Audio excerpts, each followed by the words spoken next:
กีฬามาที่กีฬาเวทกันมาที่กีฬาสะพองน่ะ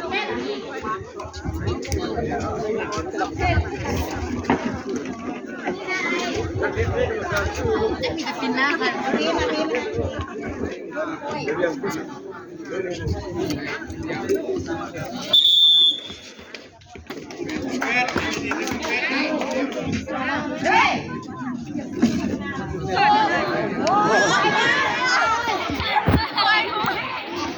ยามแล้วยามแล้วยามก็เมาท่านในที่เลย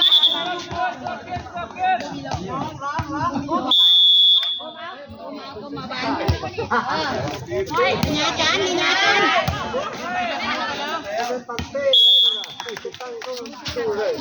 น้องแทนงานกันเฮ้ยลองดูแล้ว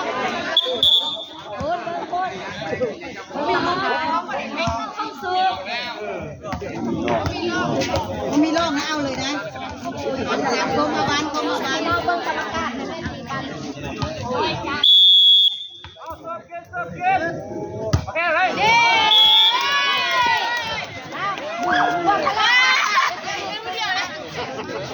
เฮ้ยมูนเลยมูนจ้าของในเสื้อจ้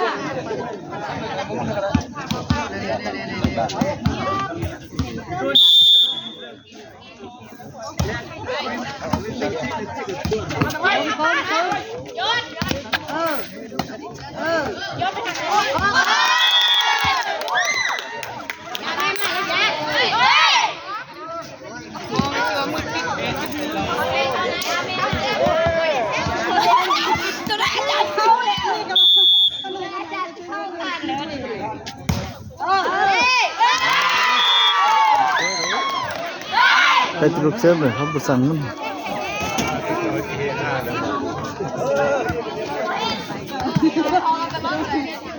เอาเดิน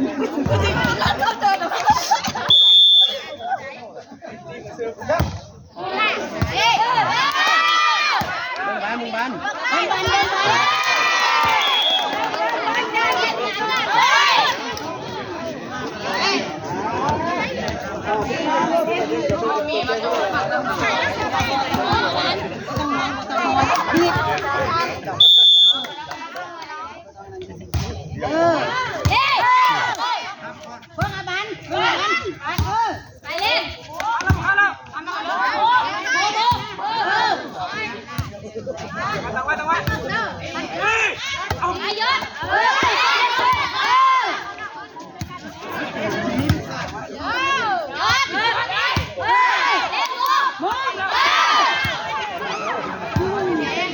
โอ้ตาย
บ่ฟ้าวกบ เกี่ยวให้เนาะ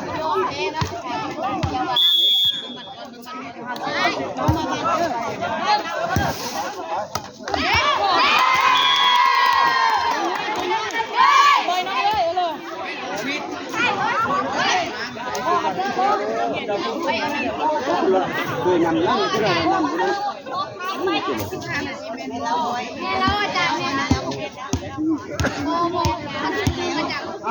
ะ